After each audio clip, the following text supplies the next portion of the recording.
The rain had stopped by the time I pulled into Nathan's driveway, leaving the November air fresh and cool against my skin. Tomorrow was supposed to be the happiest day of my life. Tomorrow, I would walk down the aisle in my beautiful blue wedding dress and marry the man I had loved for 3 years.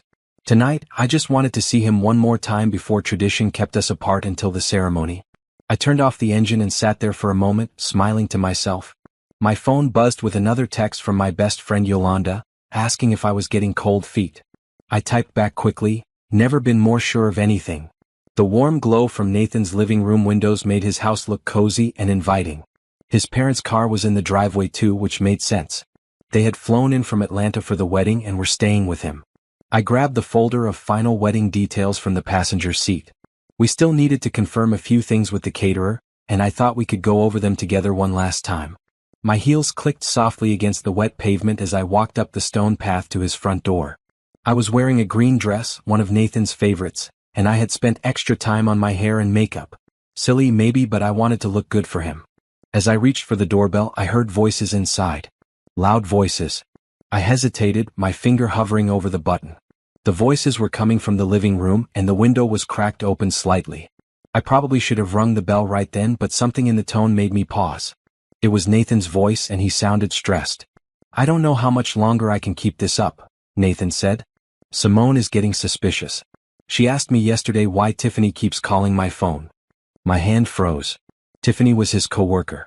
He had mentioned her a few times, always casually, always in passing. My heart started beating faster. "You need to hold it together, son," his father's voice responded. "Just one more day. After the wedding, after you get access to her inheritance, you can do whatever you want. But you cannot mess this up now." I felt the blood drain from my face. My inheritance. My grandmother had left me a substantial amount of money when she passed away last year. Nearly $2 million. Nathan knew about it, of course. We had talked about using some of it for our future, for buying a house, maybe starting a business together. "But Dad, I love Tiffany," Nathan said, and my stomach turned. "This whole thing with Simone was your idea. You said it would be easy, that she was the perfect target. Rich, naive, trusting. And you played your part perfectly," his mother chimed in. Her voice was cold, calculating. "I had always thought she was warm and welcoming. That girl worships the ground you walk on. She'll sign whatever you put in front of her. Once you're married, her money becomes community property. You wait a respectable year, maybe 2, then you divorce her and take half. Meanwhile, you can keep Tiffany on the side." "A year?" Nathan laughed, but it was bitter. "Mom, I'm already exhausted from pretending. Simone wants to talk about feelings all the time. She wants to plan our future, talk about babies, all of it. It's suffocating." I backed away from the door, my hands shaking so badly I almost dropped the folder. This could not be real. This had to be some horrible nightmare. But the voices continued, each word like a blade cutting into my chest. "You chose her for a reason," his father said firmly. "She has no family except that cousin of hers, Jerome. Her parents are gone. She's isolated, vulnerable. That's why this works. After you're married, you can slowly distance her from her friends too. Make her dependent on you. Then when you leave, she'll be too broken to fight the divorce settlement." "And Tiffany is okay with waiting?"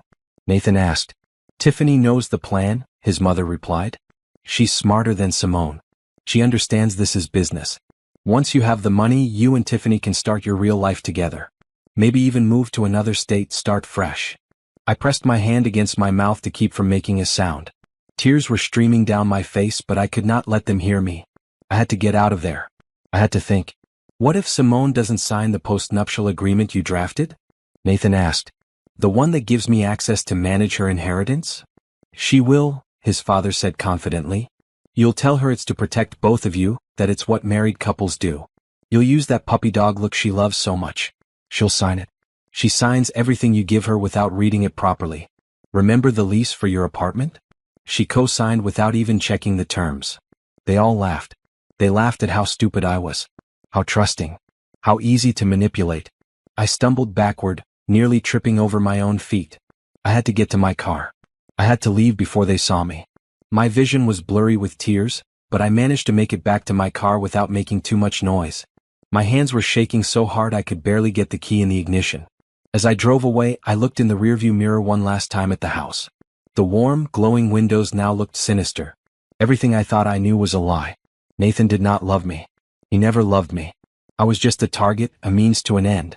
3 years of my life, 3 years of love and trust and planning a future, all of it was fake. I drove aimlessly for 20 minutes before I realized I was heading toward my apartment. The apartment I had planned to give up after the wedding. The apartment I would have left to move into Nathan's house, into his life, into his trap. When I finally pulled into my parking spot, I sat there in the darkness and let myself cry. Really cry. The kind of crying that comes from deep in your chest, the kind that makes your whole body shake. I cried for the love I thought I had. I cried for the future I had imagined. I cried for the fool I had been. But somewhere in the middle of all that pain, something else started to grow. Something hot and fierce and unbreakable. Anger. They thought I was weak. They thought I was stupid. They thought they could use me and throw me away. They were wrong. I wiped my tears and pulled out my phone. My fingers were steadier now as I scrolled through my contacts. I called Jerome, my cousin. He was a lawyer, one of the best in the city. He answered on the second ring. Simone? Isn't it bad luck to talk to anyone the night before your wedding? Jerome, I said, and my voice only shook a little. I need your help. Can you come over right now? It's important. What's wrong? You sound upset. I'll explain everything when you get here. Just please come. And bring your laptop. We have work to do. I'm on my way. I hung up and called Yolanda next. She answered immediately, her voice bright and happy. Hey bride-to-be. What's up? Yolanda, can you come to my apartment? Right now. Simone? What happened? Are you okay? No, I said honestly. I'm not okay. But I will be. I just need you here. I'm coming. Hold on. I sat in my car for a few more minutes, letting the anger burn through the pain. Nathan thought he was so smart. His parents thought they had planned everything perfectly. Tiffany thought she was getting a rich man. They had no idea what I was capable of. They had no idea that the shy, sweet, trusting Simone they thought they knew was about to become their worst nightmare. Tomorrow was still my wedding day. But it was not going to go the way Nathan expected. Not even close. I got out of the car and walked into my apartment building with my head held high. I had 12 hours until the wedding. 12 hours to plan. 12 hours to make sure that when Nathan walked down that aisle, he would get exactly what he deserved. Not a wife. Not my money. Not my life. Just the truth. And the consequences. I barely slept. How could I? Every time I closed my eyes, I heard Nathan's voice saying he loved Tiffany. I heard his parents laughing about how naive I was. I saw the future I had imagined crumbling into dust.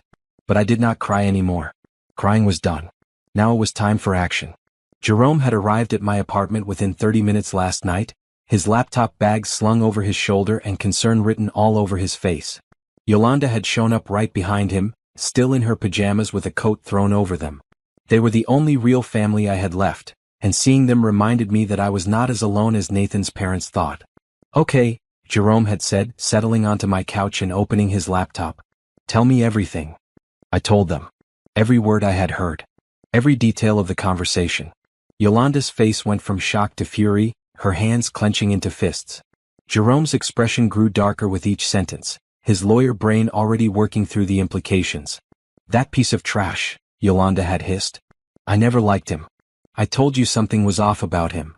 You did not, I said weakly. You said he was charming. Charming like a snake, she muttered. I should have trusted my gut. Jerome held up a hand. Recriminations later. Right now, we need to figure out what Simone wants to do. Simone, do you want to cancel the wedding? I had thought about that during my drive home.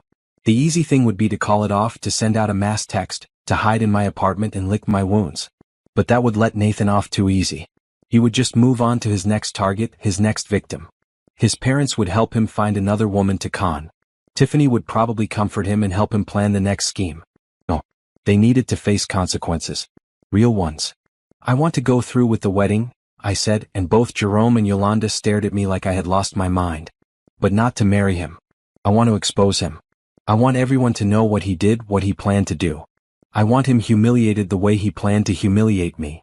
A slow smile spread across Jerome's face. Now that's the Simone I know. The one who does not let people walk all over her. But how? Yolanda asked. You cannot just stand up at the altar and accuse him. He will deny everything. That's where you come in, Jerome, I said. You're a lawyer. You know about evidence. Help me gather proof. Help me make sure that when I reveal what he is, no one can doubt it. We had worked until 3 in the morning. Jerome helped me set up a recording app on my phone. He taught me how to ask leading questions that would make Nathan incriminate himself. Yolanda went through my phone and laptop, screenshotting every suspicious text message from Nathan, every time he had canceled plans last minute, every instance that now looked like he was with Tiffany instead. "We need something concrete," Jerome had said. "Something he cannot explain away. The conversation you overheard is your word against his unless you recorded it." "I did not," I admitted. "I was too shocked to think about recording. Then we get him to confess today. Before the wedding." Now, as Saturday morning sunlight streamed through my bedroom window, I looked at myself in the mirror. I had bags under my eyes, but my gaze was steady, determined. I was wearing a red blouse and jeans, comfortable clothes for the busy day ahead. The wedding was not until 6 in the evening, which gave me hours to execute the plan. My phone rang. "Nathan." I let it ring 3 times before answering, making sure my voice sounded normal. "Happy. Excited." "Hey you," I said. "Are not we supposed to be staying apart until the ceremony?" I know, Nathan said, and he sounded so sincere. So loving. How had I never noticed the falseness before? "I just missed hearing your voice. I could not wait until tonight to tell you how much I love you." "I love you." The words that used to make my heart soar now made my stomach turn. "I love you too," I lied smoothly. "Are you nervous?" "A little," he admitted. "Big day. Big changes. But I'm ready. I'm ready to start our life together, Simone. You and me against the world. You and me and Tiffany and your parents and my money," I thought bitterly. But out loud I said, "I cannot wait. Hey, can we meet for coffee this morning? I know it's tradition to stay apart, but I really want to see you. Just for an hour." There was a pause. "I don't know. My parents are here and we were going to go over some last-minute things. Please?" I made my voice soft, pleading. The voice of the naive Simone he thought he knew. "I'm so anxious. I just need to see your face, hold your hand. It will calm me down." Another pause. Then, "Okay. For you, anything. Meet me at the coffee shop on 5th Street in an hour?" "Perfect. See you soon." I hung up and looked at Yolanda, who was sitting on my bed. She had stayed over, refusing to leave me alone. "He took the bait." "Of course he did," Yolanda said. "He thinks you're desperate for him. Let's make sure your phone is recording everything." Jerome arrived 20 minutes later with a small device that looked like a pen. "Backup recording," he explained. "Keep this in your purse. It will pick up everything he says. Even if he notices your phone recording, he will not notice this." I took the pen and tucked it carefully into my purse. Then I changed into a blue dress, one that Nathan had bought me for my birthday. I might as well look the part of the devoted bride. The coffee shop was busy when I arrived, full of people enjoying their Saturday morning. I spotted Nathan immediately. He was sitting at a corner table, looking handsome in a casual button-up shirt. He stood when he saw me, that familiar smile spreading across his face. The smile that used to make me melt. "There's my beautiful bride," he said, pulling me into a hug. He smelled like his cologne, the expensive one I had bought him for Christmas. Everything about him was a lie, paid for with my emotions, my trust, my money. We sat down with our coffee. I had already started the recording on my phone, which was face down on the table between us. The pen in my purse was recording too. "You look tired," Nathan said, reaching across to take my hand. "Did you sleep okay?" "Not really," I admitted. "I kept thinking about our future. About all the changes coming." "Me too," he said. "Actually, that's something I wanted to talk to you about. I know we discussed this before, but my dad drew up some paperwork. Just financial stuff to protect both of us once we are married." Here it was. The post-nuptial agreement his father had mentioned. "What kind of paperwork?" I asked, keeping my voice curious, not suspicious. "Just standard stuff for married couples," Nathan said smoothly. "It gives us both authority to manage our combined assets. That way, if something happens to one of us, the other can access everything without legal hassles. It's actually to protect you, Simone. Protect your inheritance from your grandmother." The audacity of the lie was breathtaking. "Oh," I said. "That makes sense. You're always thinking ahead, Nathan. That's one of the things I love about you." He smiled, looking pleased with himself. "I try to take care of you. That's all I have ever wanted to do." "Is that all you want?" I asked carefully. "Just to take care of me?" "Of course," he said. "You're my everything, Simone. After tonight we will be husband and wife. Partners in everything. Your dreams are my dreams. Your future is my future." "And what about your dreams?" I pressed gently. "What do you want from our marriage?" He squeezed my hand. I want us to be happy. I want to build a life together. Maybe start a family someday. Travel the world. Grow old together. Every word was poison wrapped in honey. I forced myself to smile. That sounds perfect. But Nathan, can I ask you something? And I need you to be completely honest with me. A flicker of something crossed his face. Worry? Fear? But it was gone in an instant. Of course. You can ask me anything. Is there anyone else? I asked quietly. Anyone I should know about before we get married? His hand tightened on mine. What? No. Simone, where is this coming from? I just need to be sure, I said. I need to know that you are as committed to this as I am. That there are no secrets between us. There are no secrets, he said firmly. Simone, you are the only woman I want. The only woman I have ever wanted. Where is this insecurity coming from? I shrugged. Wedding jitters, I guess. And maybe because Tiffany has been calling you a lot lately. You said it was work stuff, but... It is work stuff, he insisted. Tiffany is just a coworker. Nothing more. I barely even talk to her outside of work. Another lie. Jerome had checked Nathan's phone records last night. He and Tiffany talked for hours every week. Long conversations late at night, when Nathan told me he was too tired to talk. Okay, I said, pretending to be reassured. I believe you. I'm sorry for doubting you. Don't be sorry, Nathan said. I understand. You are nervous. This is a big step. But Simone, I promise you after tonight, all your doubts will disappear. We are going to be so happy together. We talked for another 30 minutes. He told me about the honeymoon he had planned, the surprise trip to the Caribbean.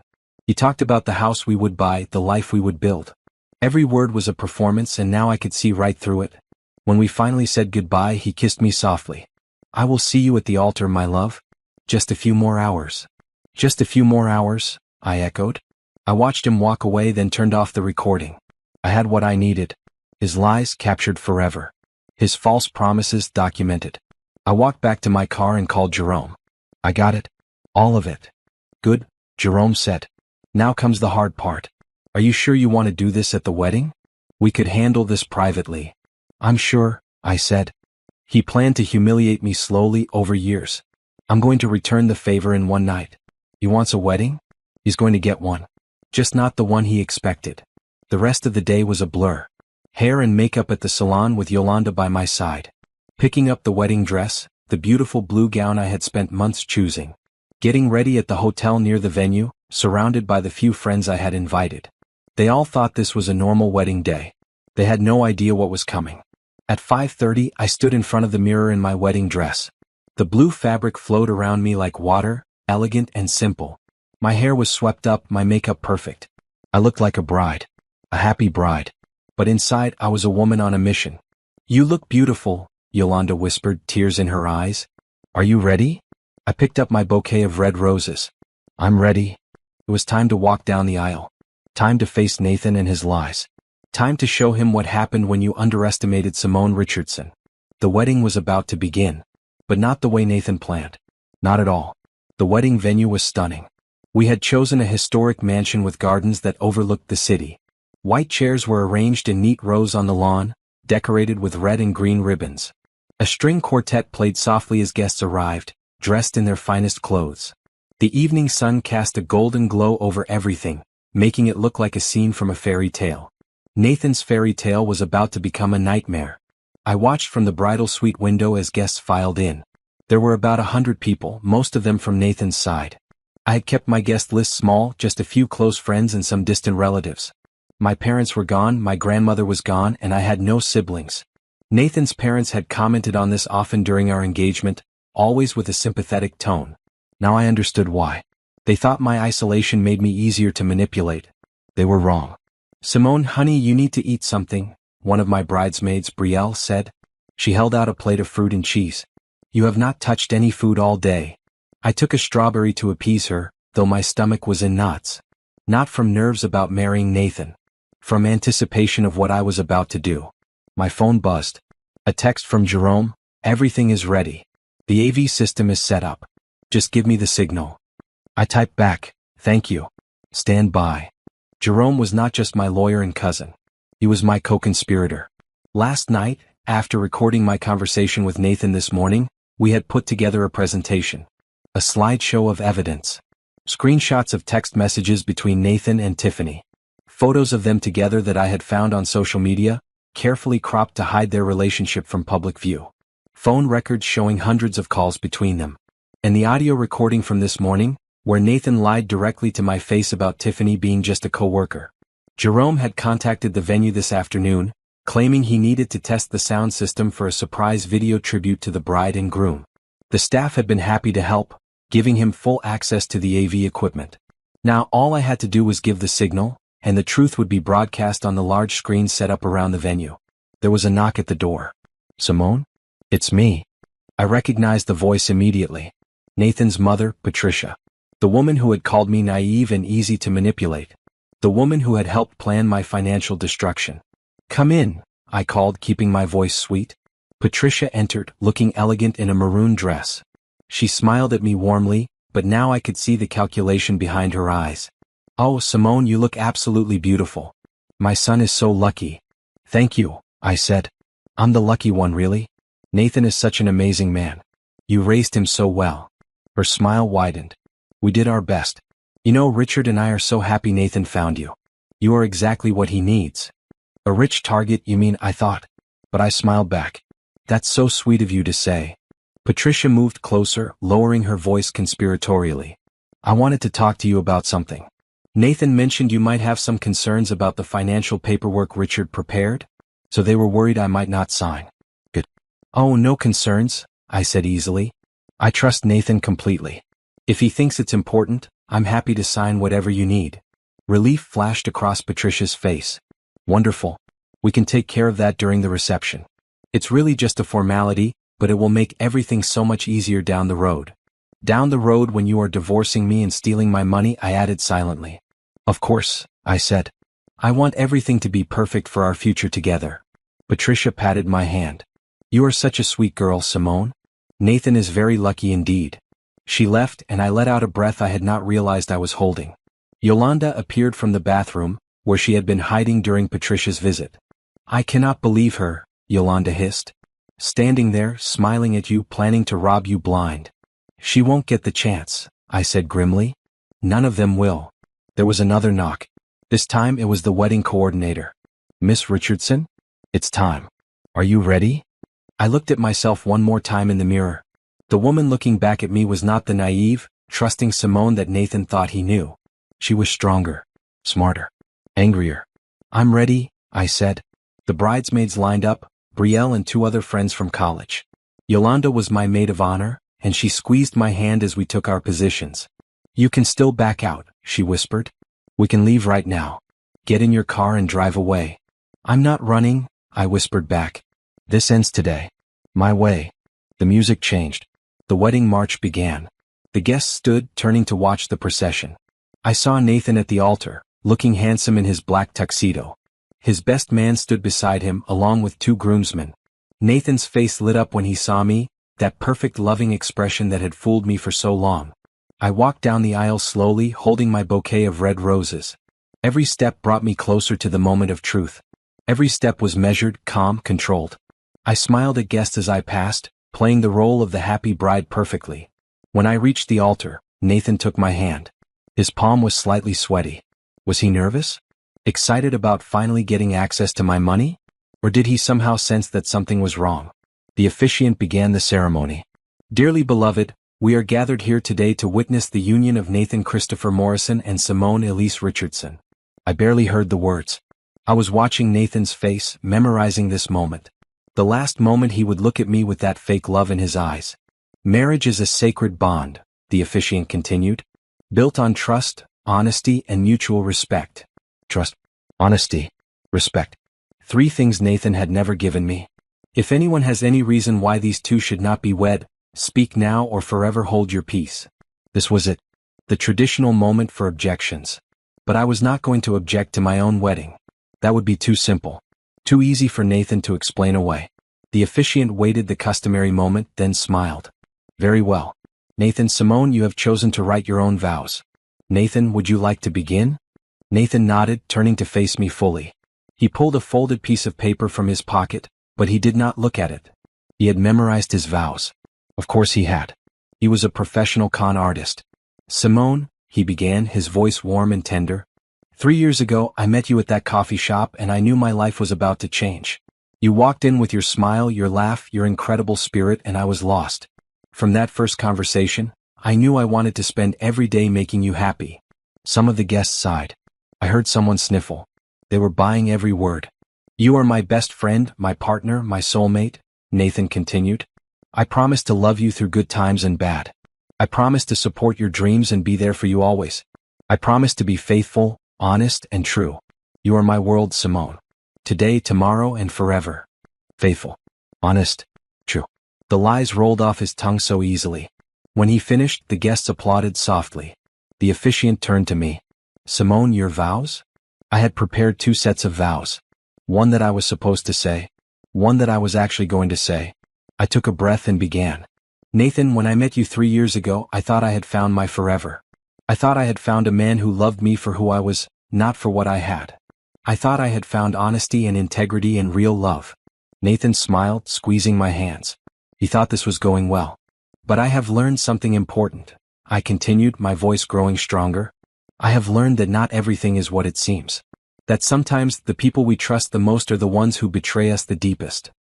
Nathan's smile faltered slightly. Confusion crossed his face. Last night, I said loudly enough for everyone to hear, I went to your house. I was going to surprise you. But I was the one who got surprised.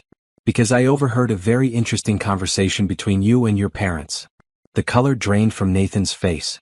Behind him, I saw his father Richard stand up, alarm written all over his features. Patricia had gone pale. Simone, what are you talking about? Nathan asked, trying to sound bewildered. What conversation? I pulled my hand away from his. The conversation where you talked about how you never loved me. Where you discussed your relationship with Tiffany. Where your parents laid out the plan to steal my inheritance after we got married. Gasps erupted from the guest. Nathan's mouth opened and closed, but no sound came out. That's not true, he finally managed. Simone, you are confused. You must have misheard something. I did not mishear anything, I said. And I have proof. Jerome? Jerome stood up from his seat in the 3rd row. He pulled out his phone and pressed a button. The large screens around the venue lit up. The first image appeared, a text message from Nathan to Tiffany. Miss you so much. Cannot wait until this is all over and we can be together for real. The date stamp showed it was from 2 weeks ago. What is this? Someone in the audience called out. More images appeared. Nathan and Tiffany at a restaurant holding hands. Nathan and Tiffany kissing in his car. Text after text, planning their future together. Planning how they would spend my money. Stop this, Nathan said, lunging toward Jerome. But Jerome was too far away and Nathan's groomsman grabbed him, holding him back. Let everyone see the truth, I said calmly. Let them see what kind of man you really are. The final piece played, the audio recording from this morning. Nathan's voice filled the venue, crystal clear. Of course there are no secrets. Simone, you are the only woman I want. Then my voice, and what about Tiffany? Tiffany is just a coworker. Nothing more. I barely even talk to her outside of work. The phone records appeared on the screen, showing hundreds of calls between Nathan and Tiffany. Hours and hours of conversations. The guests were in an uproar. People were standing, pointing, shouting questions. Nathan's parents were trying to leave, but Jerome had positioned some of my friends near the exits. How could you? Nathan's aunt yelled at him. That poor girl trusted you. Nathan turned to me, his expression twisting from shock to anger. You had no right to spy on me. This is private. Private? I repeated. You planned to steal from me. You lied to me for 3 years. You were going to marry me just to get my money. And you think you deserve privacy? It was not like that, he tried, but his voice was weak. It was exactly like that, I said. I turned to the crowd. Nathan Morrison is a liar and a con artist. His parents helped him plan this. They targeted me because they thought I was weak and alone. They thought they could use me and throw me away. I looked back at Nathan, meeting his eyes. But you were wrong about me. I'm not weak. I'm not stupid. And I am definitely not going to be your victim. I turned to the officiant, who was standing there in complete shock. There will not be a wedding today. Or ever. Nathan Morrison, I never want to see you again. I handed my bouquet to Yolanda and walked down the aisle, my head held high. Behind me, chaos erupted. Guests were confronting Nathan and his parents. People were crying, shouting, demanding answers. But I kept walking. I walked out of that venue, out of that chapter of my life and into something new. Yolanda and Jerome caught up to me in the parking lot. That was incredible, Yolanda breathed. Simone, you were amazing. I feel sick, I admitted, the adrenaline starting to wear off. You should, Jerome said. You just took down a con artist in front of 100 people. But Simone, this is not over. Nathan and his parents are going to be angry. We need to make sure you are protected. What do you mean? I asked. I mean legally, Jerome said. They could try to sue you for defamation. They could try to claim you damaged Nathan's reputation. I laughed, but it was hollow. Let them try.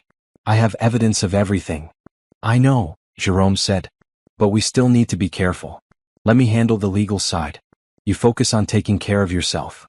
Yolanda wrapped her arm around me. Come on. Let's get you out of this dress and into something comfortable. Then we are going to my place and you are going to eat ice cream and cry if you need to. I don't want to cry, I said. Then you don't have to, Yolanda said gently. But the option is there. We drove away from the venue, leaving behind the wreckage of what should have been my wedding day.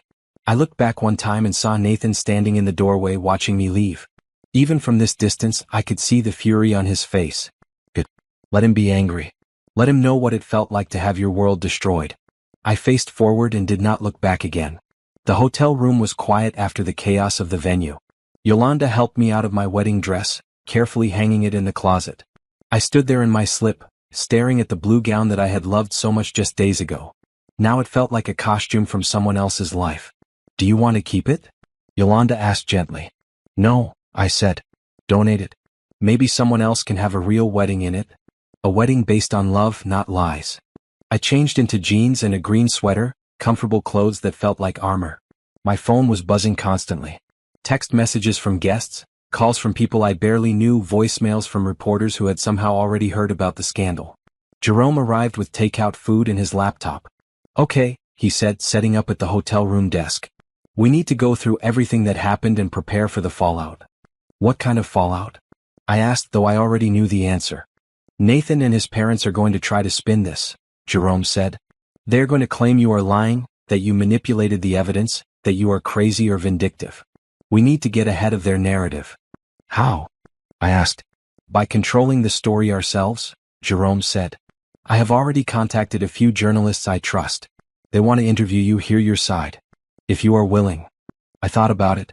Part of me just wanted to disappear, to hide from the whole mess. But that would let Nathan and his family off easy. They would spin their lies and move on to their next victim. I'll do it, I said. But only if they report the facts. I don't want this to become some sensational tabloid story. I will make sure they handle it professionally, Jerome promised. But Simone, you need to prepare yourself. This is going to get ugly before it gets better. He was right. Over the next few hours, my phone exploded with activity. Nathan called 17 times. I did not answer. His parents called too, leaving voicemails that ranged from threatening legal action to begging me to reconsider, claiming it was all a misunderstanding. There was no misunderstanding. I had the recordings. I had the evidence. And I had witnesses who had seen Nathan's face when the truth came out. Around midnight, there was a knock on the hotel room door. Yolanda looked through the peephole and turned to me, her expression serious. It's Nathan. Don't open it, I said immediately. Simone, please. Nathan's voice came through the door. I just want to talk to you. 5 minutes. That's all I am asking. Go away, Nathan, I called back. We have nothing to talk about.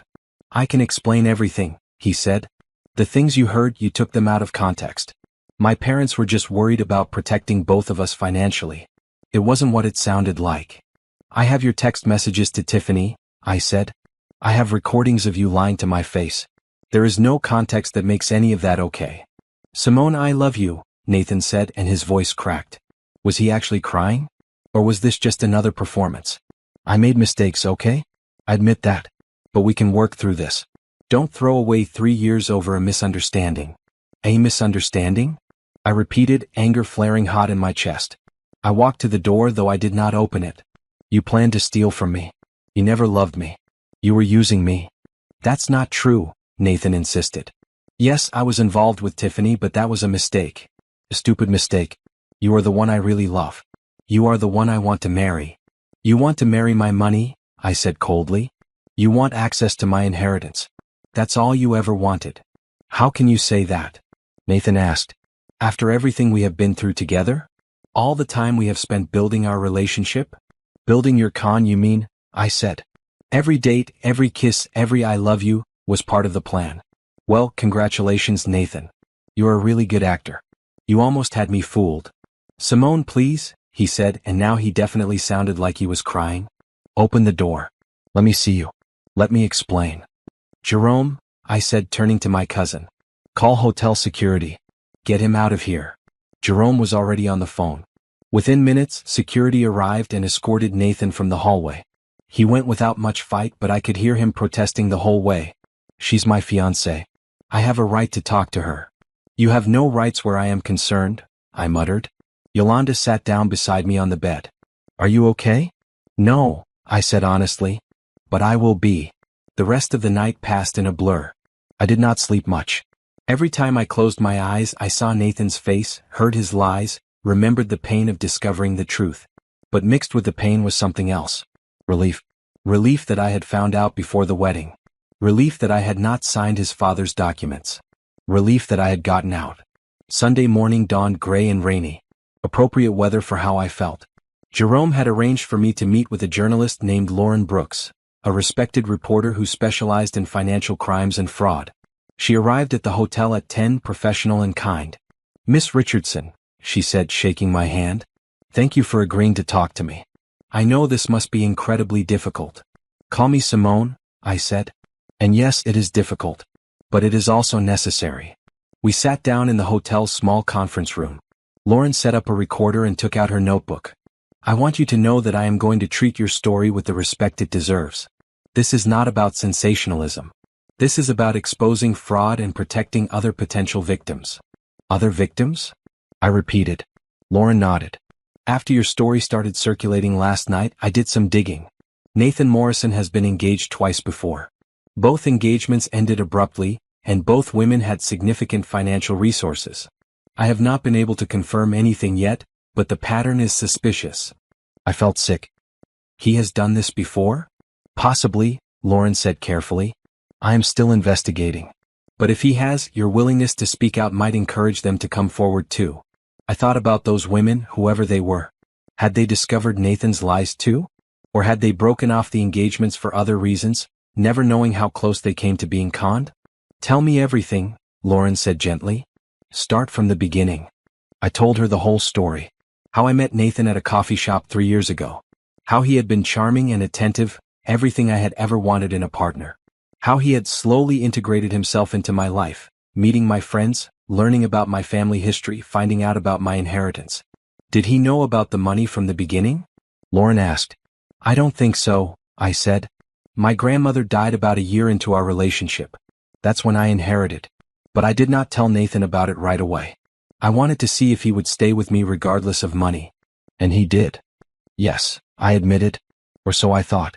Now I wonder if he found out some other way and that's why he proposed 6 months later. I told her about the conversation I overheard at Nathan's house. About the recording I made of him lying about Tiffany. About the evidence Jerome and I had compiled. You were very smart to gather evidence, Lauren said. Many victims of this kind of con do not think to document things. They are too shocked, too hurt. But you kept your head. I was hurt, I said. I was devastated. But I was also angry. And anger can be very clarifying. Lauren smiled slightly. Indeed it can. Simone, I am going to write this story and I am going to make sure people understand what Nathan Morrison tried to do to you. But I want your permission to include the information about his previous engagements. If I can confirm them. You have my permission, I said. If he has done this to other women, they deserve to know they are not alone. And other women deserve to know what he is capable of. The interview lasted 2 hours. By the end, I was exhausted but also strangely lighter. Telling the story to someone neutral, someone who believed me without question, helped somehow. What are you going to do now? Lauren asked as she packed up her recorder. I don't know, I admitted. Jerome is handling the legal aspects. Making sure Nathan and his parents cannot sue me or harass me. Beyond that, I am taking things one day at a time. That's probably wise, Lauren said. This kind of betrayal takes time to process. But Simone, I want you to know that what you did took tremendous courage. A lot of people would have just canceled the wedding quietly and tried to move on. But you stood up for yourself publicly. You exposed a predator. that matters. After Lauren left, I sat alone in the conference room for a while. Through the window, I could see the city going about its Sunday business. People walking their dogs, couples holding hands, families heading to brunch. Normal life continuing while mine had been turned upside down. But I was still here. Still standing. Still fighting. Yolanda found me there an hour later. "Hey," she said softly. "Jerome says we should get you out of this hotel. Nathan knows you're here. He could come back." "Where should I go?" I asked. My apartment did not feel safe. Nathan had a key. He had spent countless nights there. "My place," Yolanda said firmly. "I have a guest room. You can stay as long as you need." "Are you sure?" I asked. "I don't want to impose." "Simone, you are my best friend," Yolanda said. "You are never an imposition. Besides, my place has better security than your apartment building. And Nathan does not know where I live." That decided it. We went back to my hotel room, gathered my things, and checked out. As we drove to Yolanda's apartment across town, I felt some of the tension leave my shoulders. I was not alone. I had people who cared about me, who were protecting me. Nathan had been wrong about so many things. But his biggest mistake was underestimating me. He thought I would be an easy target because I had lost my parents, because I had a small circle of friends, because I was trusting and kind. He did not understand that those same qualities that made me trusting also made me loyal to the people who deserved it. And they were loyal right back. Yolanda's apartment was bright and cozy, filled with plants and colorful artwork. She showed me to the guest room, which had a comfortable bed and its own bathroom. "Make yourself at home," she said. "I'm going to order us some food." "What sounds good?" "Anything," I said. "I'm not really hungry, but I should eat." While Yolanda ordered food, I sat on the bed and finally let myself feel everything. The grief of losing the future I had imagined. The anger at being lied to and used. The fear of what came next. The relief of escaping. The pride in standing up for myself. It was a lot. Too much, really. But I let it wash over me, let myself cry quietly into the pillow. Tomorrow I would start rebuilding. Tomorrow I would begin moving forward. But today I would let myself mourn what I had lost, even if it had never been real to begin with. Monday morning arrived with harsh reality. I woke up in Yolanda's guest room, disoriented for a moment before everything came crashing back. The wedding that did not happen. The exposure of Nathan's lies. The humiliation he must be feeling now. He deserved every bit of it. My phone showed 43 missed calls and over 100 text messages. Most were from numbers I did not recognize. Some were supportive messages from acquaintances who had attended the wedding. Others were from reporters trying to get my story. And several were from Nathan, his parents, and even Tiffany. I deleted Tiffany's messages without reading them. Whatever she had to say, I did not want to hear it. She had known Nathan was engaged. She had participated in his con. She was just as guilty as he was. Jerome called at 8. "Good morning. How are you holding up?" "I've been better," I admitted. "But I am okay." "What's the legal situation?" "Nathan's family hired a lawyer," Jerome said. "They sent a letter threatening to sue you for defamation and intentional infliction of emotional distress. It is all bluster though. They have no case. Everything you revealed was true and you have evidence to back it up. So I don't need to worry?" "I would not say that exactly," Jerome said carefully. "They could still file a nuisance lawsuit just to harass you. But if they do, we will fight it and win." In the meantime, I sent them a response making it clear that any further harassment will result in us filing a restraining order. "Thank you, Jerome," I said.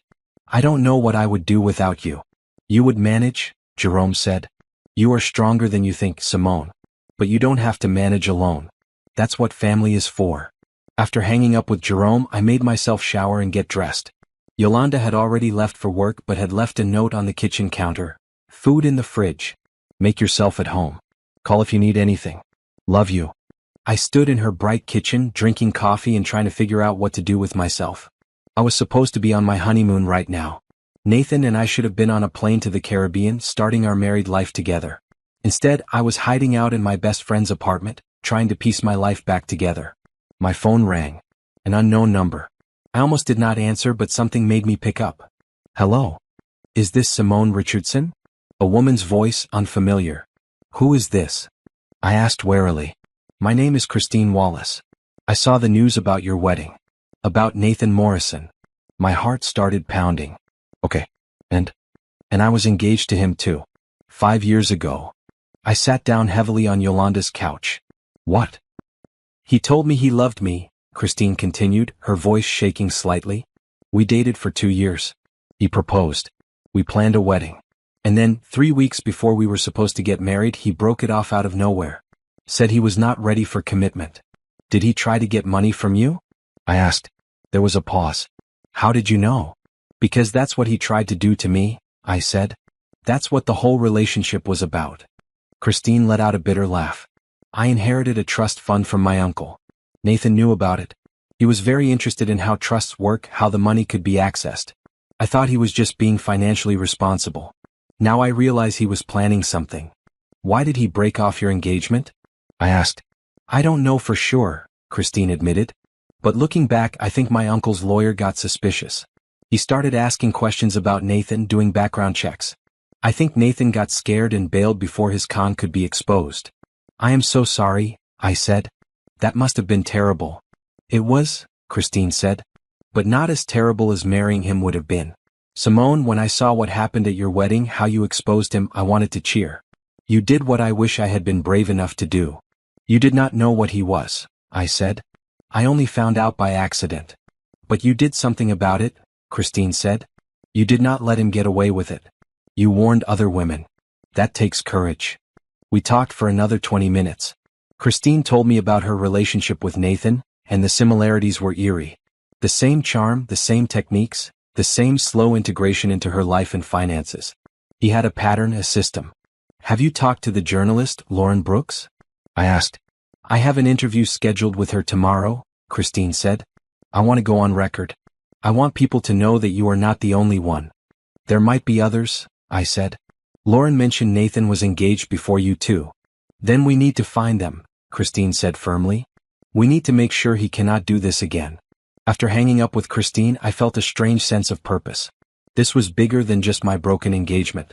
Nathan was a predator who targeted vulnerable women. If we could expose his pattern, we could protect future victims. I called Lauren Brooks and told her about my conversation with Christine. This is good, Lauren said. Really good. The more victims who come forward, the stronger the case for potential criminal charges. Criminal charges? I repeated. For what? Fraud, potentially, Lauren said. If we can prove a pattern of deception for financial gain, that crosses the line from being a jerk to committing a crime.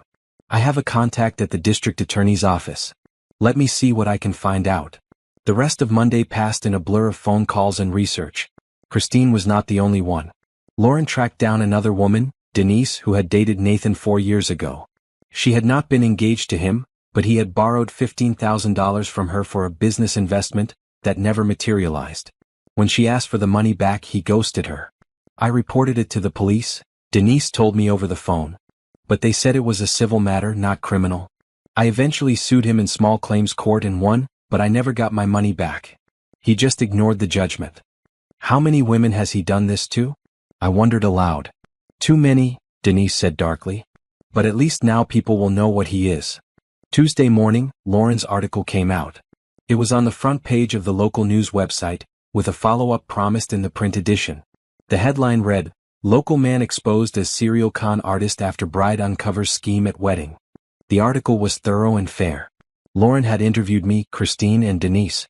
She had documented Nathan's pattern of targeting women with money, gaining their trust, and then either stealing from them directly or planning to do so through marriage. The article included the recordings I had made, the text messages, the evidence. It went viral within hours. By Tuesday afternoon, my phone was ringing nonstop. More women were coming forward, women who had dated Nathan briefly or had been asked for money. A few reporters wanted follow-up interviews. And several law firms reached out, offering to represent me if Nathan or his family did sue. But the most surprising call came from the district attorney's office. Miss Richardson, my name is Angela Torres. I am a prosecutor with the fraud division. I have been following your case, and I would like to meet with you to discuss potential criminal charges against Nathan Morrison. Really? I asked, surprised. I thought this was a civil matter. Normally it would be, Angela said. But the pattern of behavior, combined with the evidence of premeditation and intent to defraud, gives us enough to build a criminal case. I cannot promise anything yet, but I would like to explore the possibility. We set up a meeting for Wednesday. Jerome insisted on coming with me in his capacity as my lawyer. That night, Yolanda and I sat on her couch with pizza and wine, watching the news coverage of the story. My face was on the screen, a photo from my now deleted social media accounts. Nathan's face was there too, looking smug in an old photo. The contrast between us was stark. "How do you feel?" Yolanda asked. "Weird," I admitted. "This has all gotten so big. I just wanted to protect myself and warn other women. Now it is a whole thing." "It is a whole thing because what Nathan did matters," Yolanda said. "He hurt people. He manipulated them. Someone needed to stop him and you did." "I didn't do it alone," I said. "You helped. Jerome helped. Christine and the other women who spoke up helped." "True," Yolanda said. "But you started it. You were the one brave enough to blow up your own wedding rather than let him win. That set everything else in motion." I thought about that. Brave. People kept using that word. But I did not feel brave. I felt scared and hurt and angry. I felt like I was barely holding it together. But maybe that was what bravery actually was. Not the absence of fear, but moving forward despite it. Wednesday's meeting with Angela Torres was intense. She and another prosecutor, Daniel Kim, went through all the evidence with Jerome and me. They asked detailed questions about Nathan's behavior, his statements, his access to my financial information. "We believe we have enough for fraud charges," Angela finally said. "The challenge will be proving intent. We need to show that Nathan entered into these relationships with the specific purpose of stealing money, not that he was just a bad boyfriend who happened to ask for loans." "The recording from his parents' house proves intent," Jerome pointed out. "They explicitly discussed using Simone to access her inheritance." "That helps," Angela agreed. "But it is not enough on its own. We need a pattern. We need multiple victims telling similar stories. We need documentation of his methods." "How many victims do you need?" I asked. "The more the better," Angela said. "Right now we have 3 solid cases, yours, Christine's, and Denise's. If we can find 2 or 3 more, we will have an undeniable pattern." Lauren's article helped with that. Over the next few days more women reached out. Some had dated Nathan briefly. Others had loaned him money. One woman had almost gone into business with him before her accountant warned her the deal seemed shady. By Friday we had 7 victims willing to testify. 7 women whose stories painted a clear picture of Nathan Morrison as a calculating predator who targeted vulnerable women for financial gain. Angela called me Friday evening. "We are filing charges on Monday. Fraud in the first degree. If convicted, Nathan could face up to 15 years in prison." 15 years. I tried to imagine Nathan in prison and couldn't. He was so smooth, so charming. How would he survive in an environment where his usual tricks did not work? That was not my problem anymore. Friday night, I finally went back to my apartment for the first time since the wedding. Jerome and Yolanda came with me just in case. But the apartment was empty, unchanged. It felt strange walking through rooms I had shared with Nathan so many times. "I am going to move," I decided suddenly. "I cannot stay here. Too many memories." "Good idea," Yolanda said. "Fresh start. New place. New chapter." We spent the evening packing up Nathan's things. His clothes, his books, his toiletries. Everything that belonged to him went into boxes. Jerome would have them delivered to Nathan's house. I never wanted to see him again. As I worked, I found little reminders of our relationship. A photo strip from a booth at the fair. A ticket stub from our first movie date. A birthday card he had given me full of loving words that now seemed hollow. I threw them all away. Every single reminder went into the trash. If Nathan had taught me anything, it was that the past was not always worth holding on to. By midnight, my apartment looked different. Emptier but also cleaner. Like a weight had been lifted. I stood in the middle of my living room and felt something I had not felt in days. Nathan was out of my life. His parents were out of my life. Tiffany was out of my life. The whole toxic situation was done. Now I could start healing. Now I could start rebuilding. Now I could start becoming the woman I was always meant to be. The first week after the wedding disaster, I had been in survival mode. Just getting through each day, dealing with the legal issues, talking to reporters. But as the second week began, I realized I needed to actually think about my future. Not the future I had planned with Nathan, but a new future. One that was entirely mine. Monday morning, I sat down at my desk in my apartment and opened my laptop. I worked as an interior designer for a mid-sized firm downtown. I had been scheduled to be on honeymoon this week, but obviously that was not happening anymore. I needed to let my boss know I was available to return to work. As I typed out an email to Sandra, my supervisor, I hesitated. Did I really want to go back to that job? It was fine, stable, but not particularly fulfilling. I had stayed there mostly because it was comfortable, because Nathan had encouraged me to play it safe rather than pursue my dream of starting my own design firm. Nathan had said a lot of things that I now questioned. I deleted the email and instead spent the morning looking at my finances. Thanks to my grandmother's inheritance and my own savings, I had enough money to support myself for at least 2 years without working. Maybe longer if I was careful. What if I used this time to build something new? Something that was truly mine? The idea scared me. But it also excited me in a way I had not felt in a long time. I called Jerome. I am thinking about starting my own business. Interior design? He asked. Yes. I have been working for other people for 5 years now. I have contacts, a portfolio, experience. What if I went out on my own? I think that's a great idea, Jerome said. What do you need from me? Legal help setting up an LLC. Advice on contracts and liability. The business stuff I don't understand. Consider it done, Jerome said. Simone, I am proud of you. A lot of people would be hiding after what happened. But you are taking this as an opportunity to build something better. After hanging up, I spent the rest of the day researching what it would take to start my own firm. Business licenses, insurance, website design, marketing. It was overwhelming but also invigorating. This was mine. Nathan had no part in it. His opinions did not matter. His approval was not needed. Tuesday, I met with Sandra to officially resign from my job. She was supportive and understanding, especially given the circumstances. I saw the news, Sandra said gently. I am so sorry about what happened, Simone.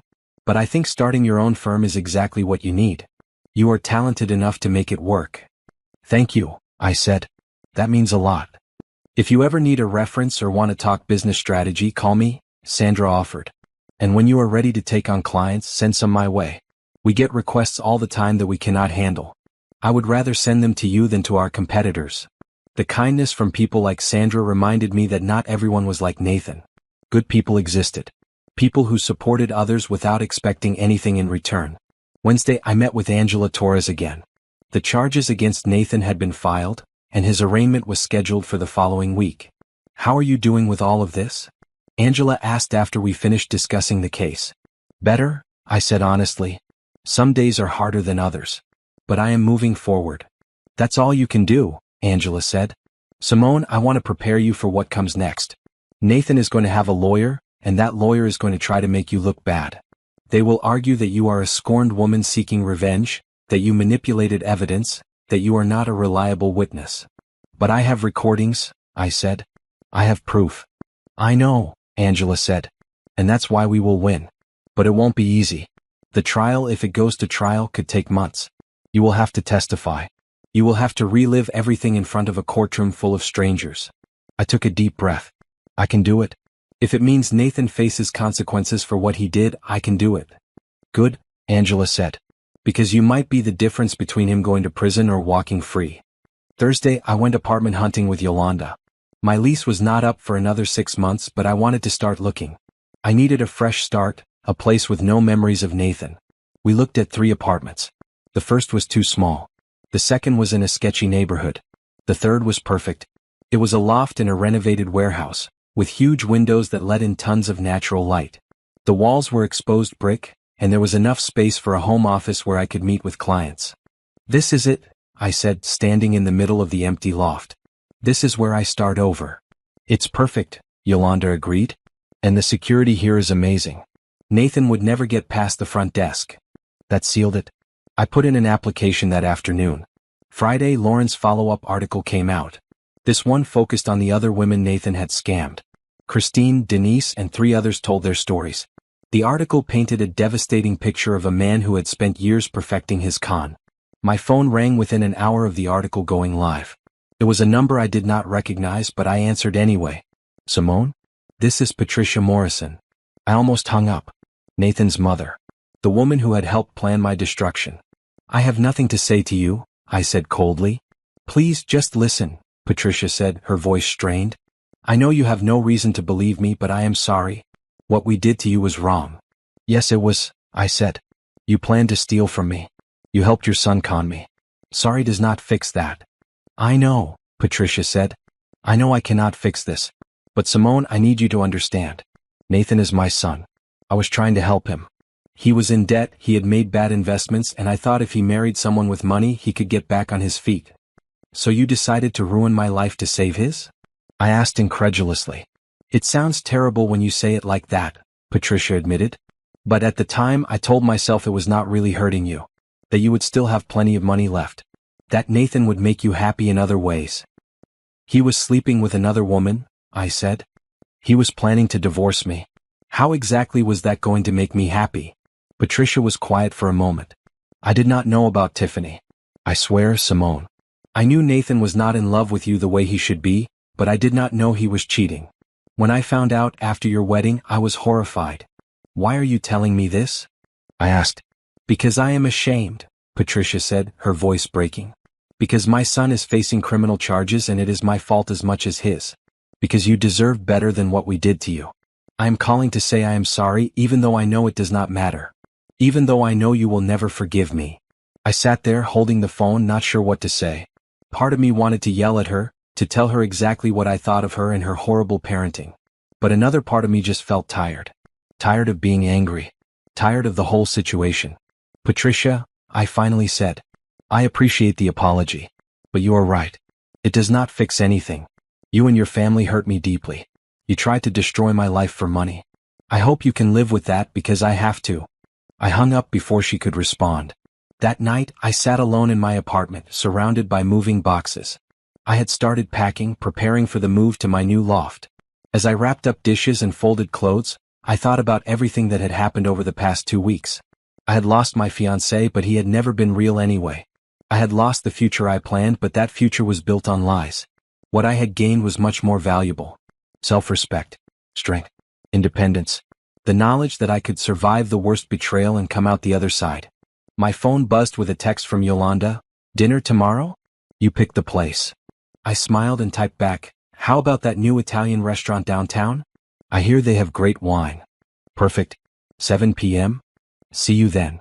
I put down my phone and went back to packing. Tomorrow I would have dinner with my best friend. Next week I would move into my new apartment. Next month I would start building my business. And somewhere in there I would keep healing. Keep growing. Keep becoming the person I was meant to be before Nathan Morrison tried to break me. He had failed. I was still here. Still standing. Still fighting. And I was just getting started. Moving day arrived on a bright Saturday morning. Jerome and Yolanda showed up at my apartment with coffee and breakfast sandwiches, ready to help me load boxes into the moving truck. To new beginnings, Yolanda said, raising her coffee cup. To new beginnings, I echoed, feeling a genuine smile cross my face for the first time in weeks. The new loft was everything I hoped it would be. The natural light streaming through the tall windows made the space feel open and alive. I spent the weekend unpacking and arranging furniture, turning the empty warehouse space into a home. My home. Not Nathan's. Not ours. Just mine. Sunday evening, I stood in the middle of my new living room and took it all in. The couch I had picked out myself. The artwork I loved but Nathan had thought was too bold. The color scheme that felt like me. Blue and green and splashes of red. Bright and vibrant and full of life. This was who I was when no one was telling me to be someone else. Monday morning, I woke up early and got to work on my business plan. I had decided to name my firm Richardson Design Studio. Simple, professional, and entirely my own. Jerome had already filed the paperwork to establish the LLC, and I had hired a web designer to build my site. By Tuesday, I had my first client inquiry. Sandra from my old firm had recommended me to a young couple looking to renovate their first home. They wanted something modern but warm, sophisticated but affordable. It was exactly the kind of project I loved. I met with them on Wednesday at a coffee shop near their house. Tyler and Shannon were in their late 20s, newly married, and excited about making their house feel like a real home. We saw the news about you, Shannon said hesitantly. I hope this is not inappropriate to mention, but we were really impressed by how you handled everything. It took a lot of courage. Thank you, I said, touched. It has been a difficult time, but I am focusing on moving forward. Well, we would love to have you design our space, Tyler said. If you are taking on new clients. I absolutely am, I said, pulling out my portfolio. Let me show you some of my previous work. We spent 2 hours discussing their vision, their budget, their timeline. By the end of the meeting, they had hired me. My first official client as an independent designer. I walked back to my car feeling lighter than I had in months. This was real. This was happening. I was building something that belonged only to me. Thursday afternoon, Angela Torres called with an update on Nathan's case. The arraignment went forward yesterday, she said. Nathan pleaded not guilty, which we expected. His lawyer is arguing that the relationships were genuine and that any financial discussions were normal for engaged couples. But we have evidence, I said. The recordings, the text messages, everything. We do, Angela confirmed. And we are confident in our case. But his lawyer is good. This is going to be a fight. I am ready, I said. Whatever it takes. Good. Because the preliminary hearing is scheduled for next month. You will need to testify about what you overheard at Nathan's house and what he said in your recorded conversation. I will be there, I promised. Over the next few weeks I threw myself into work. I took on 3 more clients, all small residential projects that allowed me to build my portfolio and reputation. I worked long hours, pouring my energy into creating beautiful spaces for other people. It was therapy in a way. Transforming chaos into order. Taking something broken and making it whole again. Every room I designed felt like a metaphor for my own life. I also started going to actual therapy. Yolanda had gently suggested it, and I realized she was right. I needed professional help processing everything that had happened. The betrayal, the public exposure, the ongoing legal battle. It was too much to handle alone. My therapist, Dr. Monroe, was kind and direct. She did not let me hide behind justifications or rationalizations. You were a victim of fraud, she told me in our 3rd session. Nathan Morrison targeted you deliberately. That was not your fault. You were not stupid or naive. You were trusting and he exploited that. I should have seen the signs, I said. Looking back, there were so many red flags. Hindsight is clear, Dr. Monroe said. But when you are in a relationship, when you love someone, you want to believe the best about them. That's human nature. Nathan took advantage of that. He is the one who did something wrong, not you. Slowly I started to believe her. The shame I had been carrying, the feeling that I should have known better, began to lift. I was not responsible for Nathan's choices. I was only responsible for my own. And I was making good choices now. Building a business. Creating a new life. Taking care of myself. 6 weeks after the non-wedding, I received an invitation that surprised me. Christine, the first woman who had contacted me about Nathan, was hosting a dinner for all the women he had scammed. She called it a survivors gathering. I thought it might be healing for all of us to meet, Christine explained over the phone. To share our stories face to face. To remind ourselves that we are not alone. I was hesitant at first. Did I really want to spend an evening talking about Nathan? But something about the idea appealed to me. These women understood what I had been through in a way no one else could. The dinner was at a small private room in an upscale restaurant. 7 women showed up, ranging in age from 26 to 43. We had all dated Nathan at different times over the past 8 years. We had all been targeted, manipulated, used. But as we talked and ate and shared our stories, something remarkable happened. We stopped being victims and became survivors. We laughed at the similar lines Nathan had used on all of us. We compared notes on his techniques. We marveled at how we had all escaped, one way or another. To Nathan Morrison, Denise said, raising her wine glass. May he rot in prison for what he did. And may we all go on to live amazing lives despite him. To us, I corrected gently. May we all be stronger than we ever were before. We clinked glasses and drank. Around the table I saw resilience. I saw strength. I saw women who had been knocked down but had gotten back up. I was one of them now. After dinner, Christine pulled me aside. Simone, I wanted to thank you personally. If you had not exposed Nathan at your wedding, the rest of us would still be wondering if we were the only ones. You gave us permission to speak up. I just did what I needed to do, I said. That's the thing about courage, Christine said. It is not about grand gestures. It is about doing what needs to be done even when it is terrifying. You did that. You inspired the rest of us. As I drove home that night, I thought about Christine's words. Courage. Inspiration. These were not words I would have used to describe myself a few months ago. But maybe I was becoming someone different. Someone stronger. Someone who would never let anyone treat me that way again. By the end of November, 2 months after the wedding, my life had transformed. My business was thriving. I had 6 active clients and a waiting list of people who wanted to hire me. My new apartment felt like a sanctuary. My bank account, which Nathan had tried so hard to access, was safely mine. I had not seen or spoken to Nathan since the wedding. His trial was still months away, scheduled for early spring. But he was a ghost now, a bad memory that was fading with each passing day. The preliminary hearing had gone well. I testified about what I had overheard and what Nathan had said to me. His lawyer tried to make me look vindictive, but the evidence spoke for itself. The judge ruled that there was enough probable cause to move forward with the trial. Nathan had looked terrible at the hearing. Drawn and pale, nothing like the confident man I had once known. Part of me felt a tiny bit of pity. Then I remembered his plan to steal from me, to use me, to throw me away when he was done. The pity disappeared. December brought unexpected joy.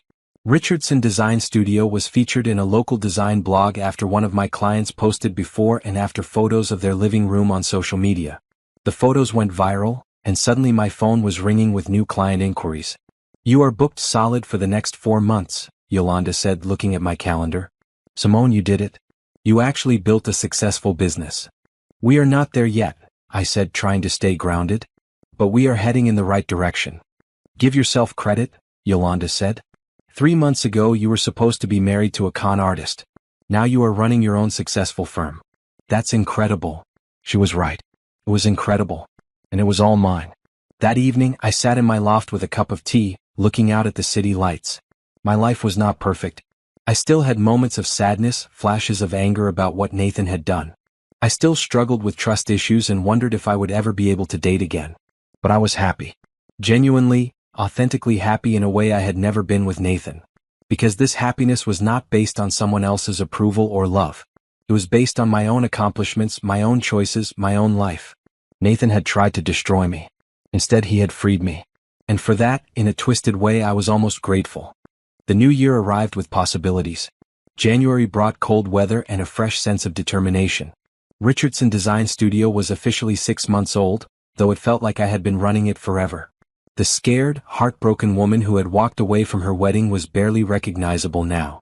I stood in front of a room full of potential clients at a local business networking event, presenting my portfolio. Public speaking had never been my strong suit, but I was learning to push past my comfort zone. "Design is about more than aesthetics," I told the audience. "It is about creating spaces that reflect who you are and who you want to become. It is about transformation." The irony was not lost on me. I had transformed myself over the past few months. Now I was helping others do the same with their homes and businesses. After the presentation, several people approached me with business cards and project ideas. One woman, Gabrielle, owned a chain of boutique hotels and was looking for a designer to refresh 3 of her properties. "Your portfolio is impressive," Gabrielle said. "But what really caught my attention was your story. I read about what happened with your engagement. The fact that you turned that situation into fuel for building a business, that tells me you have resilience. That's what I want in a partner." "Thank you," I said, trying not to let the mention of Nathan throw me off. "I would love to discuss your project in detail." We scheduled a meeting for the following week. If I landed this contract, it would be the biggest project I had ever taken on. It would also mean hiring help, expanding my business beyond just me. The thought was both exciting and terrifying. That weekend, I met with Jerome to discuss the legal implications of expanding my business. We sat in his office, going over contracts and incorporation documents. "You have come a long way," Jerome said, looking at the projected revenue numbers I had prepared. "I am proud of you, cousin." "I could not have done it without you," I said honestly. "You have been there for every step of this." "That's what family does," Jerome said. "Speaking of which, Nathan's trial date has been set. April 15th.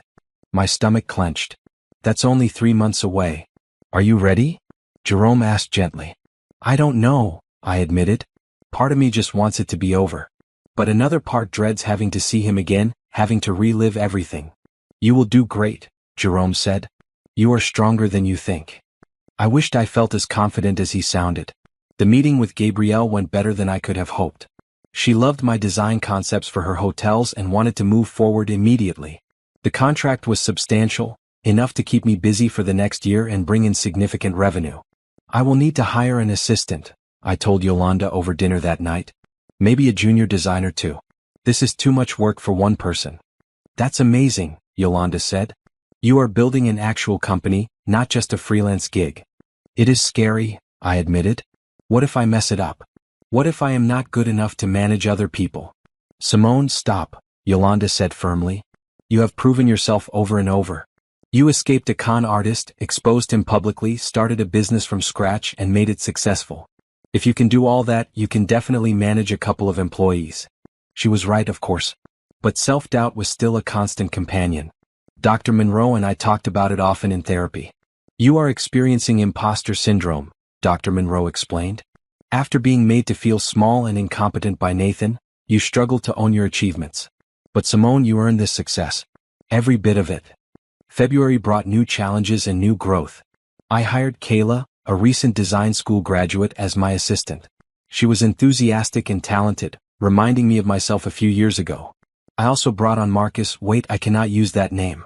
I also brought on Brandon, a junior designer with experience in commercial spaces. Training them, delegating tasks, learning to manage people, it was all new territory. But I found that I enjoyed it. There was something satisfying about helping other people grow their skills while building something bigger than myself. The hotel project was going well. Gabrielle was pleased with the initial designs, and we were moving into the implementation phase.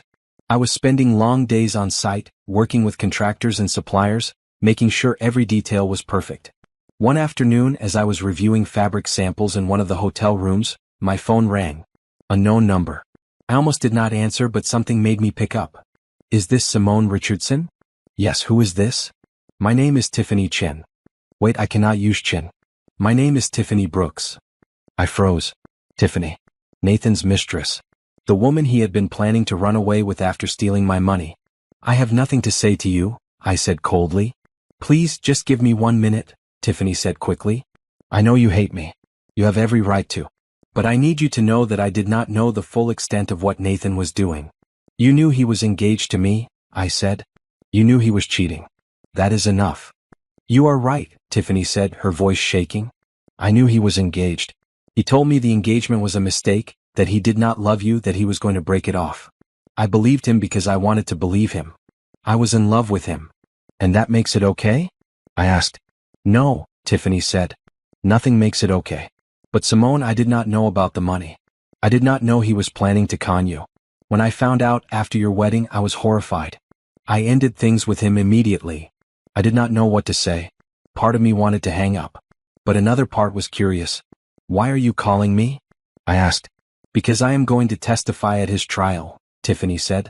The prosecutors contacted me. They want me to talk about my relationship with Nathan, about the things he said about you and his plans. I wanted you to know that I am going to tell the truth. All of it. Even the parts that make me look terrible. Why would you do that? I asked, suspicious. Because it is the right thing to do, Tiffany said. Because Nathan hurt you and he deserves to face consequences. And because I need to own my part in this. I knew he was engaged and I dated him anyway. That was wrong. I cannot change it, but I can at least help make sure he pays for what he did. I sat down on one of the hotel beds processing this. Tiffany was going to testify against Nathan. The woman he had planned to leave me for was going to help put him in prison. Thank you for letting me know, I said finally. I am sorry, Simone, Tiffany said. I know that does not fix anything, but I am truly sorry for my part in hurting you. She hung up before I could respond. I sat there for a long time, staring at my phone. I did not forgive Tiffany. I might never forgive her. But I could appreciate that she was trying to do the right thing now, even if it was too late. March arrived with spring rain and budding trees. The hotel project was nearly complete, and the results were stunning. Gabrielle was thrilled and had already started talking about future projects. You have exceeded my expectations, she told me during the final walkthrough. I want to introduce you to some of my colleagues. I think they would be interested in your work. Word of mouth was the best advertising. Within weeks, I had 3 new large commercial projects lined up. Richardson Design Studio was officially a success. But success brought its own challenges. I was working 12-hour days, managing multiple projects, overseeing my small team. I loved the work, but I was exhausted. You need to take a break, Yolanda said one evening when I showed up at her apartment looking haggard. When was the last time you did something just for fun? I tried to remember and could not. I don't have time for fun right now. I have too much work. That's not sustainable, Yolanda said. Simone, you are going to burn out. And then what good will you be to your clients or your employees? She was right. I was so focused on proving myself, on building my business, on staying busy so I did not have to think about Nathan or the trial, that I was running myself into the ground. That weekend, I forced myself to take a day off. I slept in, went for a long walk in the park, read a book that had nothing to do with design. It felt strange at first, almost guilty. But by the end of the day, I felt more refreshed than I had in months. Maybe there was more to life than work. Maybe success did not mean sacrificing everything else. April arrived faster than I expected. The trial was 2 weeks away. Angela Torres met with me to prepare for my testimony. Nathan's lawyer is going to try to discredit you, Angela warned. He will argue that you were a jilted lover seeking revenge, that you manipulated the evidence, that you cannot be trusted. But we have recordings, I said. We have proof. We do, Angela agreed. But juries are unpredictable. We need you to be calm, credible, and consistent. Can you do that? I thought about everything I had been through. The heartbreak, the humiliation, the rebuilding. I had survived all of it. I can do that, I said. The night before the trial started, I could not sleep. I lay in my bed, staring at the ceiling, thinking about the moment I would see Nathan again. The moment I would have to look him in the eye and tell the truth about what he had done. I was not the same woman he had tried to con. I was stronger now, smarter, more confident. Nathan Morrison had tried to break me. Instead, he had made me unbreakable. Tomorrow, I would walk into that courtroom and show him exactly who I had become. The trial lasted 3 weeks. 3 weeks of testimony, evidence, cross-examination. 3 weeks of reliving the worst moments of my life in front of a courtroom full of strangers. But I did it. I took the stand and told my story calmly and clearly. I did not cry though I wanted to. I did not get angry though Nathan's lawyer tried to provoke me. I simply told the truth. Nathan sat at the defense table, looking nothing like the confident man I had once known. He was thinner, paler, diminished. When I testified, he could not meet my eyes. Good. He should be ashamed. The other victims testified too. Christine, Denise, and 4 other women all told similar stories of manipulation and theft. The pattern was undeniable. Then Tiffany took the stand. I watched from the gallery as she nervously explained her relationship with Nathan. She admitted to knowing he was engaged. She admitted to helping him plan a future together after he divorced me. But she also testified about conversations where Nathan had explicitly discussed his plan to access my inheritance. Where he had laughed about how easy it was to manipulate me. Where he had calculated exactly how long he needed to stay married before filing for divorce. Her testimony was devastating. And it came from the woman Nathan had claimed to love. The jury deliberated for 2 days. I spent that time trying to work, trying to distract myself, but I could not focus. Everything came down to this. On a rainy Thursday afternoon, Jerome called me. The jury has reached a verdict. They want everyone back in the courtroom in an hour. I changed into a blue dress and drove to the courthouse. My hands were shaking as I walked through security, but I kept my head high. The courtroom filled quickly. All the other victims were there, along with reporters and curious onlookers. Nathan was brought in looking pale and scared. The judge entered and everyone stood.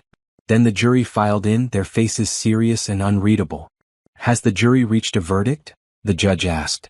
We have, Your Honor, the jury foreman said. In the case of the state versus Nathan Christopher Morrison, on the charge of fraud in the first degree, how do you find? We find the defendant guilty. I exhaled a breath I had not realized I was holding. Guilty. He was guilty. Around me, the other victims were crying, hugging each other. Christine grabbed my hand and squeezed it. We did it, she whispered. Nathan's face crumpled. His mother, sitting behind him, sobbed loudly. His father sat stone-faced, staring straight ahead. The judge set sentencing for 6 weeks later and adjourned the court. As everyone filed out, I allowed myself one look back at Nathan. He was being led away by bailiffs and he finally looked at me. I saw fear in his eyes. Regret. Maybe even a hint of the man he could have been if he had chosen differently. But it was too late for regrets. Too late for second chances. I turned and walked out of the courtroom without looking back. The sentencing hearing was less dramatic but equally satisfying. The judge sentenced Nathan to 12 years in prison, with the possibility of parole after 8. He was also ordered to pay restitution to all his victims. I would get my money back eventually, though I did not need it anymore. Richardson Design Studio was profitable enough to support me comfortably. After the sentencing, Angela Torres approached me. How do you feel? Relieved, I said honestly. Like I can finally close this chapter and move on. You should be proud of yourself, Angela said. Your willingness to speak up made all of this possible. Nathan Morrison will not be able to hurt anyone else for a long time. That night, Christine organized another dinner for all the survivors. We gathered at the same restaurant as before, but this time the mood was celebratory rather than somber. To justice, Christine said, raising her glass. To justice, we all echoed. As we ate and talked and laughed, I realized how far I had come. These women had been strangers 6 months ago. Now they were friends, bonded by shared experience and mutual support. We were not defined by what Nathan had done to us. We were defined by how we had responded, how we had survived, how we had thrived despite him. Life returned to normal after the trial ended. Or rather, it returned to my new normal. Work was busy but manageable. I had learned to delegate better, to trust my team, to take time for myself. Kayla was thriving as my assistant and had started taking on small design projects of her own under my supervision. Brandon was handling all the commercial projects with increasing confidence. Richardson Design Studio had outgrown my loft. I rented office space in a renovated building downtown, with room for my growing team and a proper conference area for client meetings. 6 months after the trial, I was invited to speak at a conference for small business owners. The topic was turning adversity into opportunity. I almost said no. Talking about Nathan and what happened still felt raw sometimes. But then I thought about the other women who might be in situations like I had been. Women being manipulated, controlled, used. If my story could help even one person recognize the warning signs and get out, it was worth the discomfort. The conference was at a downtown hotel. As I waited backstage to give my presentation, I felt nervous but also excited. This was my story to tell, my lessons to share. I walked onto the stage to polite applause and began my presentation. I talked about meeting Nathan, about the slow manipulation, about discovering his betrayal. I talked about the decision to expose him publicly rather than hide in shame. And I talked about what came after. The decision to start my own business. The fear and uncertainty. The small victories that built into larger successes. The worst thing that ever happened to me became the catalyst for the best thing, I told the audience. Not because the pain was worth it, but because I chose to use it as fuel rather than let it destroy me. The applause at the end was thunderous. Afterward, dozens of people wanted to talk to me, to share their own stories of adversity and recovery. One woman in particular caught my attention. She was about my age, professionally dressed, with intelligent eyes. "That was incredible," she said. "I am Imani. I am a lawyer specializing in fraud cases. I would love to buy you coffee sometime and talk about potentially working together." We exchanged business cards and I felt a flutter of something I had not felt in a long time. Interest. Not romantic necessarily, but a connection with someone new. As I drove home that evening, I thought about how far I had come. A year ago, I had been planning a wedding to a man who was planning to rob me. Now I was running a successful business, helping other people tell their stories, making new connections. The pain of Nathan's betrayal would probably always be with me on some level. But it no longer defined me. It was just one chapter in a much larger story. And I was the one writing that story now. Not Nathan. Not anyone else. Just me. 1 year. It had been exactly 1 year since the wedding that never happened. The day that changed everything. I stood in my office at Richardson Design Studio, looking out at the city skyline. The office had expanded again. We now had 6 employees, 3 major commercial clients, and a waiting list of residential projects. The business I had started in desperation and anger had become something real and lasting. My phone buzzed with a text from Yolanda. "Don't forget tonight. 7 o'clock. Dress nice." Tonight was the gala. My gala, actually. I was hosting a fundraiser for an organization that helped women recover from financial fraud and domestic abuse. All the proceeds would go toward legal aid, counseling services, and educational programs. It felt fitting. Using my experience to help others. I left the office early to get ready. My new apartment, the loft I had moved into a year ago, still felt like home. But it was different now. Filled with art I had collected, furniture I had chosen, memories I had made. Good memories. I slipped into a red dress, elegant and bold. The color of confidence. The color of someone who had survived and thrived. Yolanda arrived to pick me up, looking stunning in a green gown. "You look amazing," she said. "So do you," I replied. "Thank you for doing this with me. For everything this past year." "Are you kidding?" Yolanda said. "Watching you build this life has been one of the greatest privileges of my friendship. You inspire me, Simone." The gala was being held at the same hotel where I had spoken at the business conference. The ballroom was decorated beautifully, if I did say so myself. My team had helped with the design, using my signature style of bright, vibrant colors. Guests began arriving at 7. Business associates, clients, friends. Christine and several of the other women Nathan had scammed came to show their support. Even Angela Torres, the prosecutor, attended. "This is wonderful," Angela said, looking around the ballroom. "You have built something really special here, Simone." "We all did," I said. Everyone here contributed in some way. As I mingled with guests, I felt genuinely happy. Not the forced happiness of someone trying to convince themselves they were fine. Real, authentic joy. At 8 o'clock, I took the stage to make a short speech. I looked out at the crowd of people who had supported me through the worst time of my life and helped me build something better. A year ago, I began, I thought my life was over. I had been betrayed by someone I loved and trusted. I felt foolish, broken, alone. But I learned something important in the years since then. We are not defined by what happens to us. We are defined by how we respond. I talked about starting the business, about the other women who had come forward, about the importance of supporting victims of fraud and abuse. This organization we are supporting tonight saves lives, I said. It gives people the tools and resources they need to escape bad situations and rebuild. It gives them hope. And sometimes hope is the most powerful thing we can offer. The applause was warm and enthusiastic. As I stepped off the stage, I felt a sense of completion. This chapter of my life was truly closed now. The rest of the evening passed in a blur of conversations and celebrations. We raised over $50,000 for the organization, far exceeding my goals. As the gala was winding down, Jerome pulled me aside. I have something to tell you. Nathan's parole hearing was last week. My stomach clenched. And? He was denied. He will serve at least another 7 years. I let that sink in. 7 more years of Nathan in prison. 7 more years before he could potentially hurt anyone else. How do you feel about that? Jerome asked. Honestly? I said. I don't feel much of anything. A year ago, I would have been angry or satisfied or something. But now, Nathan just feels like someone from a different lifetime. Someone who has nothing to do with who I am today. That's growth? Jerome said with a smile. As the last guests left and the cleaning crew began breaking down the event, I sat at one of the tables with Yolanda and Jerome, tired but content. To Simone, Yolanda said, raising her glass of water. Who took the worst thing that ever happened to her and turned it into something beautiful? To all of us, I corrected. I could not have done any of this alone. We sat there talking for another hour, reminiscing about the past year. The challenges, the victories, the unexpected moments of grace. Finally, we said our goodbyes and I headed home. As I drove through the city streets, I thought about the woman I had been a year ago.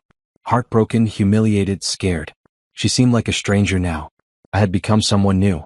Someone stronger, more independent, more sure of herself. Someone who knew her worth and would not settle for less than she deserved. The next morning, I woke up to my alarm and smiled. Sunday. My day off. I had learned to protect my time, to balance work with rest, ambition with self-care. I made coffee and sat on my balcony watching the city wake up. My phone buzzed with a text from Imani, the lawyer I had met at the conference. We had been getting to know each other over the past few months, grabbing coffee between our busy schedules. Brunch today? I found a new place I think you will love. I smiled and typed back, sounds perfect. 11? See you then. I put down my phone and took a deep breath. A year ago, I had been preparing for a wedding to a man who never loved me. Today I was preparing for brunch with someone who made me laugh, who challenged me intellectually, who seemed genuinely interested in knowing me. I was not ready to call it romance. Maybe I would never be ready for that again. But I was open to possibilities. Open to connections. Open to whatever came next. The doorbell rang. I was not expecting anyone. I walked to the door and checked the peephole, then opened it in surprise. Christine stood there holding a bottle of champagne. I know it is early, she said with a grin. But I got the job. The one I interviewed for last month. VP of Marketing. 6-figure salary. I start next week. Christine, that's amazing, I said, hugging her. Come in. We sat on my balcony, drinking champagne and orange juice, talking about her new job and her plans for the future. You know what the interviewer said? Christine told me. She said she was impressed by my resilience. By the fact that I had been through a difficult situation and used it to become stronger. She said that's the kind of person they want leading their team. She's right, I said. You are resilient. We all are. Christine looked at me seriously. Simone, I mean this. If you had not exposed Nathan at your wedding, I would still be wondering if I was the only one. I would still be carrying that shame and confusion. You gave me permission to speak up, to own my story. Thank you for that. You don't need to thank me, I said. We helped each other. After Christine left, I got ready for brunch with Imani. I chose a blue blouse and jeans, comfortable but nice. As I styled my hair, I looked at myself in the mirror. The woman looking back was confident, successful, happy. She had scars, yes. But those scars were proof that she had survived, that she had fought and won. Brunch with Imani was lovely. We talked about our work, our goals, our favorite books and movies. She made me laugh with stories from her law practice. I found myself relaxing, enjoying the moment without overthinking it. I have to say, Imani said over coffee, I really admire what you have built. Not just the business but the whole support network for fraud victims. That takes vision and heart. I had good teachers, I said, thinking of all the women who had come forward, who had shared their stories, who had helped each other heal. As we left the restaurant, Imani turned to me. I know this might be forward, but would you like to go to a concert next weekend? My firm has box seats and I thought you might enjoy it. A year ago, I would have panicked at the question. But now I simply smiled. I would like that. Text me the details? Absolutely. I drove home feeling lighter than air. I was not sure what was developing with Imani, and that was okay. I did not need to have everything figured out. I just needed to be open to possibilities. That evening, I sat down to write in the journal Dr. Monroe had recommended I keep. I had been writing almost every day for the past year, processing my thoughts and emotions. Dear past Simone, I wrote. The one who stood outside Nathan's house and heard those terrible words. The one who thought her life was over. I want you to know that we made it. We more than made it. We thrived. The pain you are feeling right now will not last forever. You will survive this. You will build something beautiful from the ashes. Trust me. Trust yourself. Love, future Simone. I closed the journal and set it aside. Tomorrow I would go back to work. I had a new hotel chain project starting, and Kayla needed help with a challenging residential client. Life would go on, full of challenges and triumphs and ordinary moments. But tonight, I just wanted to sit with the satisfaction of how far I had come. From victim to survivor to thriver. From broken to whole. From lost to found. Nathan Morrison had tried to destroy me for money. Instead, he had inadvertently given me the greatest gift of all. The chance to discover who I really was. The strength I never knew I had. The life I was always meant to live. I walked out onto my balcony one more time, looking at the city lights sparkling in the darkness. Somewhere out there, Nathan was in prison, living with the consequences of his choices. Somewhere out there, other women were surviving their own betrayals, finding their own strength. And here I was, Simone Richardson, business owner, survivor, fighter, winner. The sweet taste of victory was not about Nathan's punishment. It was about my freedom, my success, my happiness. I had won. Not against him but for myself. And that made all the difference.